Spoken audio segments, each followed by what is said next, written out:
Oke, kita mulai saja ya. Share screen-nya sudah terlihat. Sudah, Pak. Baik, kita mulai. Assalamualaikum warahmatullahi wabarakatuh. Waalaikumsalam. Waalaikumsalam warahmatullahi wabarakatuh. Oke, teman-teman, hari ini saya akan jelaskan template proposal ya. Template proposal ini nanti juga akan digunakan untuk proposal skripsi. Tinggal merubah saja sedikit. Ini tinggal dihapus. Nah, kemudian teman-teman tuliskan judul sini ya. Tuliskan judul. Nah, saya review sedikit mungkin ya terkait dengan apa yang pernah kita pelajari di semester ini. Judul yang baik tidak lebih dari 20 kata, kecuali memang variabel yang akan diamatinya banyak, gitu ya. Variabel yang akan ditelitinya banyak. Nah, tapi eh, judul yang baik itu tidak terlalu panjang, ya. Usahakan singkat, jelas, dan tidak perlu menuliskan. Apa yang tidak perlu dituliskan di judul adalah tempat, nama SMA misalnya, ya, nama sorry, tempat penelitian tidak perlu dituliskan di judul. Metodologi tidak perlu dituliskan di judul. Ya, meskipun ada kalau lihat misalnya contoh-contoh yang kemarin ada juga yang lolos, gitu. Tapi itu adalah judul yang kurang baik sebetulnya. Ya, mungkin karena tidak ada alternatif. Kemudian jangan ada tempat, jangan ada kasus, jangan ada yang lain-lain. Itu itu semua nanti bisa dituliskan di judul kecil. Jadi bisa ada judul besar dan judul kecil ya. Judul kecilnya nanti saya tulis di bawahnya. Misalnya studi kasus di PT apa misalnya. Atau penelitian eksperimen yang dilaksanakan di kelas berapa, di sekolah mana. Nah, bisa seperti itu. Itu ada judul kecilnya. Tapi judul besar hanya menunjukkan variabel-variabel yang terikat, kemudian eh, jenis penelitian, sorry, mungkin lebih tepatnya ke akan seperti apa variabel-variabel penelitiannya diteliti. Misalnya mencari pengaruhnya, atau mencari korelasinya, atau pengembangan apa. Tapi yang jelas hindari ada kata-kata eh, yang menunjukkan tempat dan metodologi ya. Nah, dari kalau di artikel beda lagi ya. Kalau di artikel mungkin eh, ada. Tapi kalau di judul proposal penelitian, skripsi, itu hindari. Lihat ini ada tulisan proposal penelitian. Ini diajukan untuk tugas mata kuliah ini. Nanti kalau mau proposal skripsi ini diganti. Kemudian di sini ada, ini kayaknya ada tarik. Ini ada disusun oleh siapa? Nama, NIM, tuliskan, program studi dan seterusnya. Kemudian halaman berikutnya adalah abstrak. Abstrak ini bisa ditulis di awal kalau memang kita sudah paham betul keseluruhan penelitian yang akan kita lakukan. Tapi kalau belum atau masih meraba-raba atau baru ditulis setengah-setengah, ini bisa ditulisnya di akhir ya. Bisa ditulis di akhir. Untuk proposal, abstrak bisa dimulai dengan tujuan penelitian. Jadi tidak ada latar belakang. Langsung saja ke tujuan penelitian, kemudian metode penelitiannya apa, instrumennya, cara mengolah datanya bagaimana, serta hasil yang diharapkan. Karena nanti abstrak laporan nanti beda lagi. Harus ditulis dengan hasil penelitiannya. Karena ini baru proposal, jadi sini baru hasil yang diharapkan seperti apa. Kemudian nanti lengkapi dengan kata kunci. Kata kunci. Kata kunci itu adalah kata yang menjadi kunci dalam penelitian ini. Ya, biasanya adalah kata yang sering kita ulang-ulang. Nanti banyak di penelitian ini. Ya, sebenarnya adalah istilah-istilah yang tidak lebih dari 5 kata ya. 5 kata. Jadi ada 5 kata yang sering diulang-ulang di dalam penelitian ini. Itu disebut sebagai kata kunci. Kemudian ini bagian pendahuluan. Kemudian masuk ke bagian isi. Judulnya ditulis lagi, ditulis secara bilingual, lebih bagus ya. Persiapan. Ada yang bahasa Indonesianya, kemudian yang versi bahasa Inggris. Kan tulis ulang. Tidak ada bab di sini ya, di proposal. Semuanya ditulis sebagai anak-anak bab ya. A, B, C, D, dan seterusnya. Jadi tidak ada bab 1, bab 2, bab 3. Judulnya ditulis. Setelah itu, bagian B-nya adalah latar belakang. Latar belakang yang pertama harus dituliskan adalah masalah. Ingat ya, ini harus dituliskan. Sampai sekarang, sampai yang bimbingan skripsi, ini masih ada beberapa mahasiswa yang bimbingan dengan saya yang masalahnya masih kurang jelas. Nah, padahal di awal ini harus dituliskan sebagai latar belakang. Ini harus dikaji seperti dikaji berdasarkan landasan yuridisnya, teoritis dan empiris. Itu pernah saya jelaskan. Silahkan tuliskan semuanya. Kemudian setelah menyatakan masalah, menjelaskan masalah, jelaskan alternatif-alternatif solusi ya, dari sekian banyak solusi, kemudian pilih satu yang diasumsikan paling tepat. Itu harus dikaji secara yuridis, teoris, dan empiris juga. Supaya kuat, kenapa kita memilih hal tersebut sebagai solusinya. Nah, jadi masalah ini biasanya terkait dengan variabel terikat, variabel terikat, sedangkan solusi yang dipilih ini adalah variabel bebasnya. Nah, jadi yang dijelaskan itu jangan variabel bebasnya dulu, ya. Jadi jangan variabel bebasnya dulu. Kenapa? Karena berarti kita cari obatnya dulu. Cari obatnya dulu baru nyari penyakit. Tuh, sementara penelitian itu logikanya dibalik. Jadi kita punya penyakit yang harus diselesaikan. Kita cari obatnya. Jadi jelaskan obatnya. Kemudian setelah menuliskan latar belakang masalah, teman-teman menuliskan identifikasi. Identifikasi masalah ini adalah ringkasan dari latar belakang masalah. Jelaskan hasil identifikasinya. Kemudian buat rumusan masalah. Dan jika perlu ada batasan masalahnya. Ya, jika perlu, kalau tidak ada ya nggak usah. Ingat bahwa rumusan masalah secara umum ada 3. Ada rumusan masalah deskriptif, asosiatif, dan komparatif. Terserah mau bikin rumusan masalah yang mana, ya tergantung topik penelitiannya tentu saja. Ya. Kemudian mau sebanyak apa rumusan masalahnya juga boleh, silakan. Mau 2, mau 3, bahkan sampai ratusan juga boleh seperti yang saya ceritakan untuk perkuliahan. Ya, itu rumusan masalahnya silahkan ditulis A, B, C, D, dan seterusnya. Kemudian tulis batasan masalah. Ya, jadi jika perlu tulis batasan masalah. Selanjutnya tujuan. Nah, tujuan ini nanti nyambung dengan rumusan masalah. Kalau rumusan masalahnya ada 3, maka tujuannya ada 3. Jika 10 berarti ada 10. Jadi sesuaikan. Kalau dalam rumusan masalah dalam bentuk kalimat tanya, maka tujuan itu biasanya ditulis dalam kalimat pernyataan. Ya, saya ingin cari apa? Ya. Lalu yang bagian E, teman-teman harus menjelaskan manfaat. Seperti saya jelaskan bahwa sebuah penelitian itu adalah penelitian yang bagus itu adalah penelitian yang bermanfaat. Bukan yang sekali bikin terus ya selesai saja.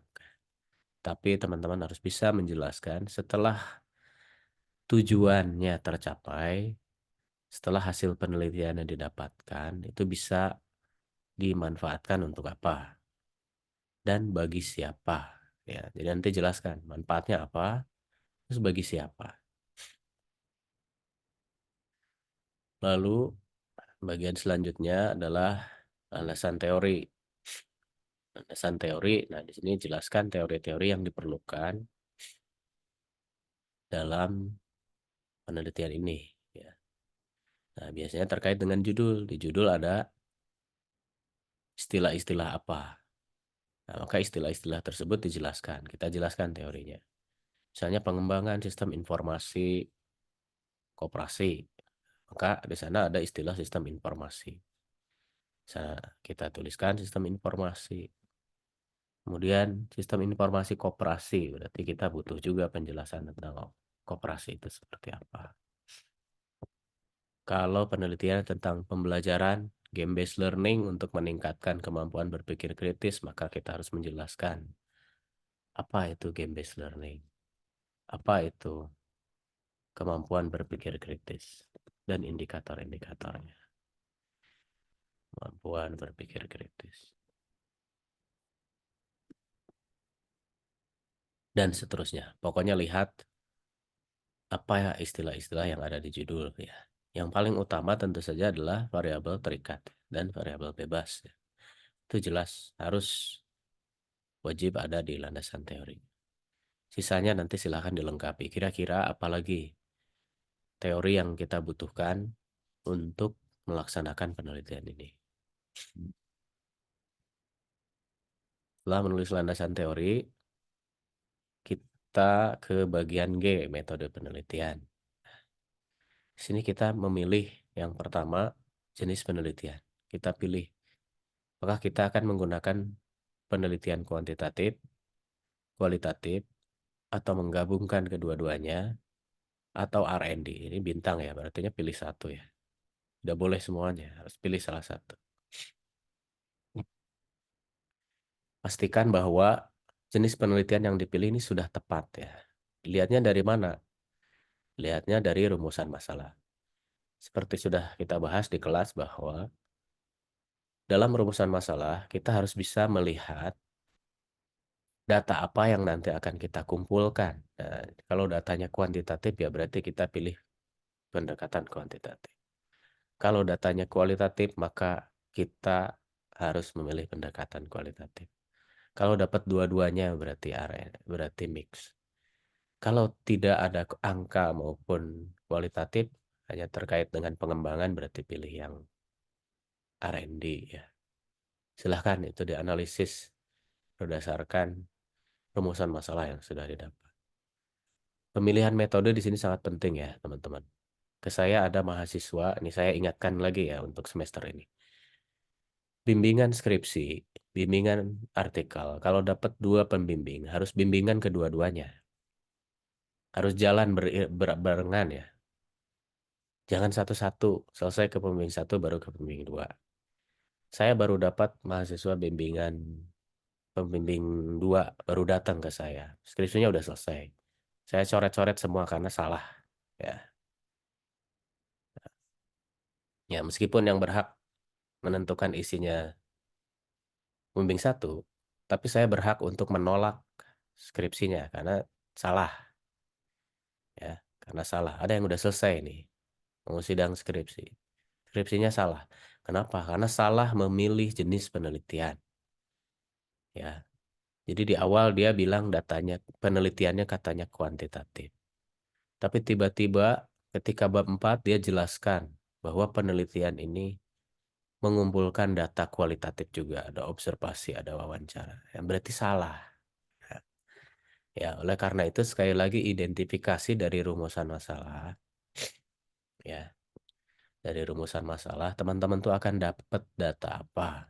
Kualitatif, kuantitatif, atau kedua-duanya. Jangan sampai salah memilih pendekatan. Karena nanti berpengaruh ke yang berikutnya. Desainnya jadi salah, prosedurnya salah, instrumennya salah, pengumpulan datanya salah, analisis datanya salah. Semuanya jadi salah. Makanya saya tidak mau tanda tangan. Saya nggak akan mau terima penelitian itu. Yang pertama secara attitude juga salah tadi ya. Bimbingannya jalan ke satu pihak saja. Ya, artinya ke saya kan berarti cuma minta tanda tangan saja dan saya tidak akan mau. Ya, demikian juga yang lain nanti akan seperti itu. Kalau teman-teman cuma bimbingan ke saya aja, ke yang lain enggak, maka yang lain akan berhak untuk menolak. Ya, nah, tapi yang harus hati-hati memang dengan saya, yang dapat pembimbingnya saya. Ya, yang banyak tuh dengan saya. Karena salah. Jadi kalau salah saya nggak mau tanda tangan. Ya, kalau yang lain mungkin masih ya nggak tahu. Tapi kalau dengan saya, kalau salah, saya nggak akan mau. Harus diulangi penelitiannya karena salah. Saya malu kalau mendapatkan mahasiswa bimbingan yang cuma minta tanda tangan saja. Ya, itu mempermalukan saya karena salah isinya. Gitu. Jadi itu saya ingatkan nih ke teman-teman angkatan ini, jangan sampai melakukan hal tersebut nanti ya di semester 8. Padahal itu juga sudah saya ingatkan ke mahasiswa angkatan yang sekarang sedang skripsi ini. Saya berhak menolak nanti dan tidak akan saya tanda tangan. Kalau tanda tangan saya dipalsukan, saya akan gugat supaya nanti gelar sarjananya nanti bisa diturunkan karena sudah memalsukan tanda tangan. Itu nanti bisa dilakukan ya. Nah, jadi harus hati-hati. Dua-duanya harus menyetujui.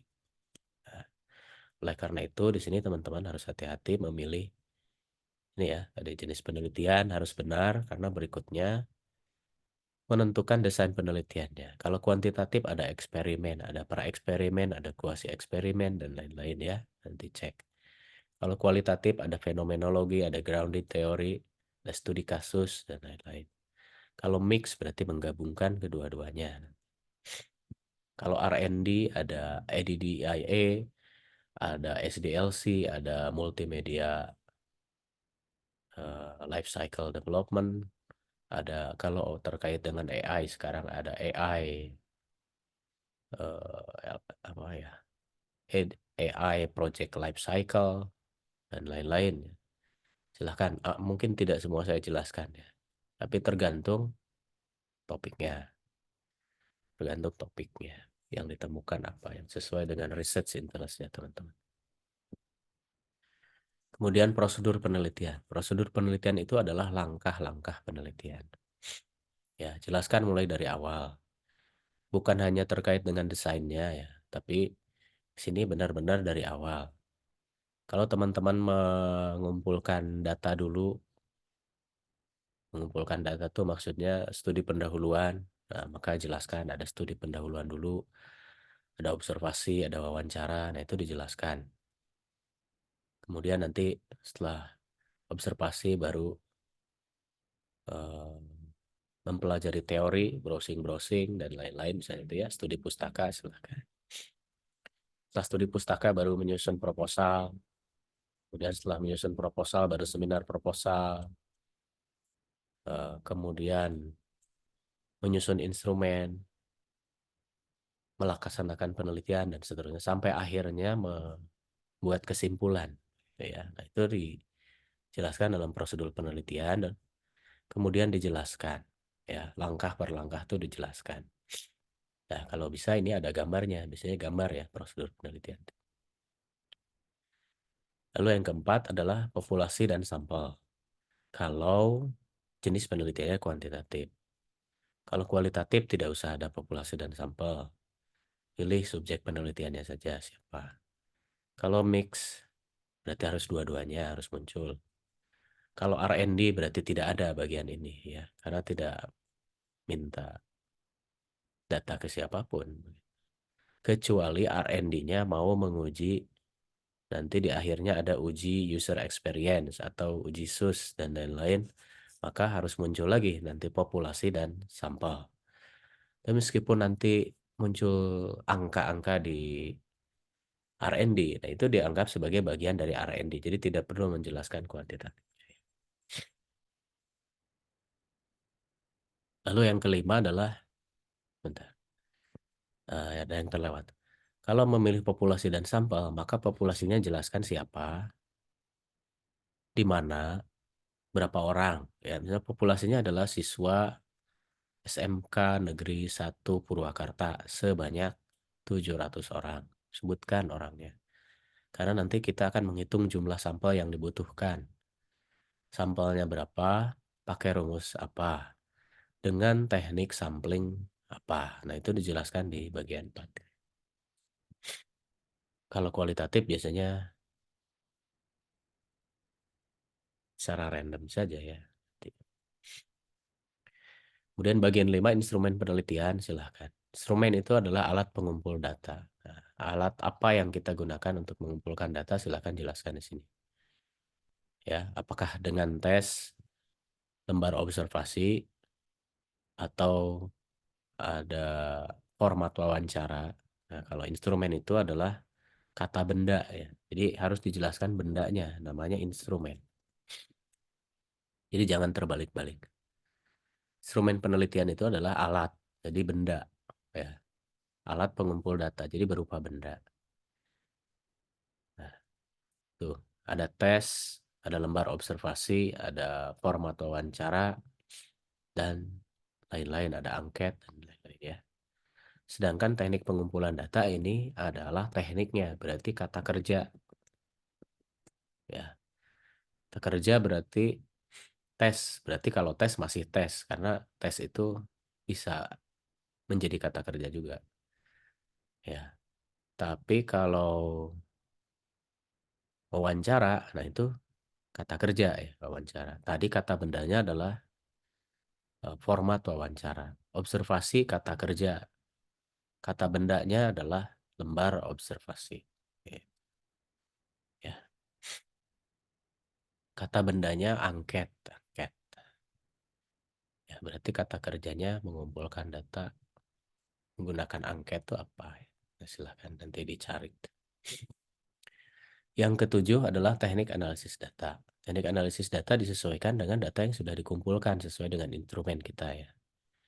Kalau kita punyanya data tes, nanti bakal dia lakukan analisis datanya seperti apa. Apakah dengan statistika deskriptif atau inferensial. Kalau datanya berupa angket, nanti mau dibagaimanakan. Pakai rumus apa juga dijelaskan. Kalau datanya wawancara, mau diapakan. Kalau datanya hasil observasi, itu juga jelaskan. Akan dilakukan seperti apa. Yang kedelapan, hipotesis penelitian. Hipotesis penelitian di sini yang wajib adalah di penelitian kuantitatif ya. Jadi kalau kuantitatif silahkan munculkan hipotesis penelitiannya. Kalau tidak ada, berarti mungkin kualitatif ya, atau R&D ya. Tapi seperti saya pernah jelaskan di kelas, sebenarnya bisa jadi sebenarnya yang kualitatif juga ada ya hipotesisnya. Jadi kalau ada silahkan dituliskan. Selanjutnya bagian akhir adalah jadwal penelitian. Silahkan ditulis.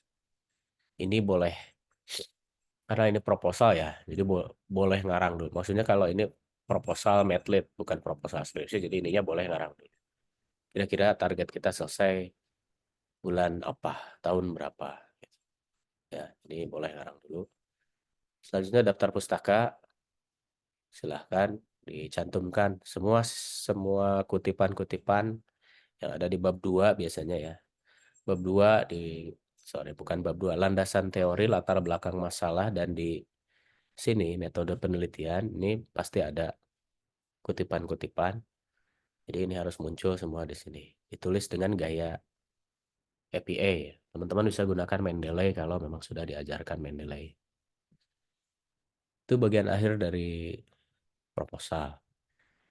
Proposal ditulis dengan format kertas A4 Times New Roman ya 12 ya. Kecuali judul mungkin boleh agak besar sini. Ya. Spasinya di sini sudah dibuat, nggak usah dirubah-rubah, biarkan saja seperti yang ada di template. Kemudian jumlah minimal halamannya tidak ada. Minimal halaman tidak ada. Tapi maksimal halaman 15. Nggak usah banyak-banyak ya. 15 halaman itu ada di mulai dihitung dari sini.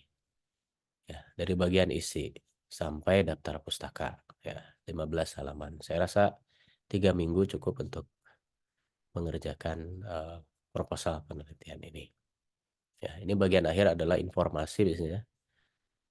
Ya, nah ini kalau mau nanti di semester 7, nah nanti harus bimbingan ke PA 15 pertemuan. Kemudian gunakan pedoman penulisan karya tulis ilmiah UPI yang terbaru 2019. Itu barangkali jadi penulisannya disesuaikan dengan pedoman penulisan karya tulis ilmiah UPI. Masih tersisa 10 menit di Zoom untuk tanya jawab. Silahkan kalau ada yang ingin ditanyakan.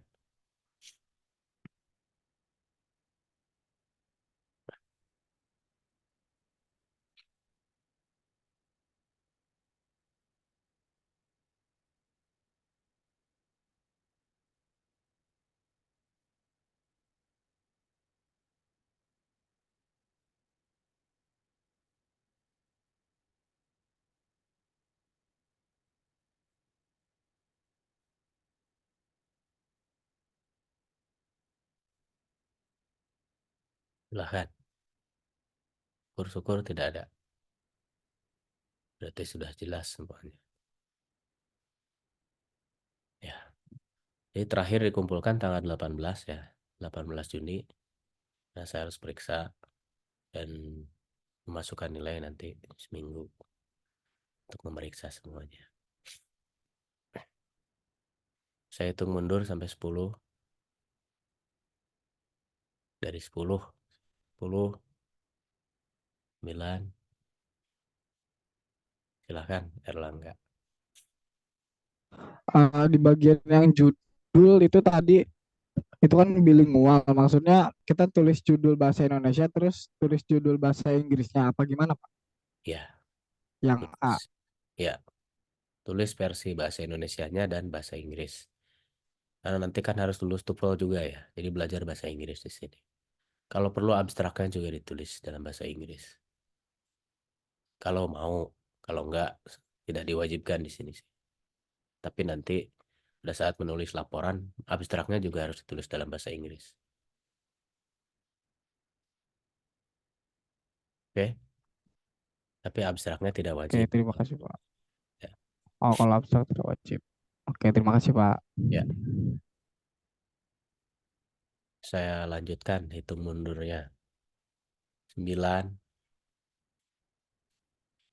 8, 7, 6, 5, 4, 3, 2, 1. Ya, habis ya. Oke, berarti sudah cukup jelas. Video rekaman nanti saya share lagi supaya bisa diulang. Atau barangkali ada yang tidak bisa masuk hari ini. Ya, silahkan dicek lagi nanti ya. Nanti saya share juga ke kelas yang lain mungkin. Nanti informasinya ditukar juga. Barangkali ada yang kelewat oleh saya di apa penjelasannya kelewat begitu di kelas ini. Nanti teman-teman bisa share juga sama kelas yang lain.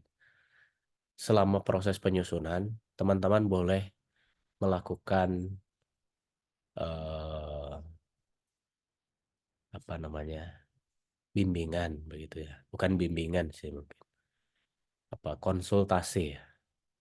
Jadi teman-teman boleh konsultasi ke saya. Silahkan chat saja. Tapi tidak ini saya apa mungkin tidak langsung saya jawab ya. Nanti saya mungkin sesuaikan. Kalau bisa saya jawab langsung saya jawab. Itu barangkali ya. Terutama terkait dengan topik-topik penelitiannya. Nanti saya akan lihat ya. Jadi boleh konsultasi via chat. Silahkan kapan saja. Baik, teman-teman, kita bisa mengakhiri lebih awal ternyata pertemuan hari ini. Terima kasih banyak atas perhatiannya. Selamat mengerjakan tugas. Ya, semua mudah-mudahan sehat-sehat. Saya tutup. Bila topik wal hidayah. Wassalamualaikum warahmatullahi wabarakatuh. Waalaikumsalam Waalaikumsalam warahmatullahi warahmatullahi wabarakatuh. wabarakatuh.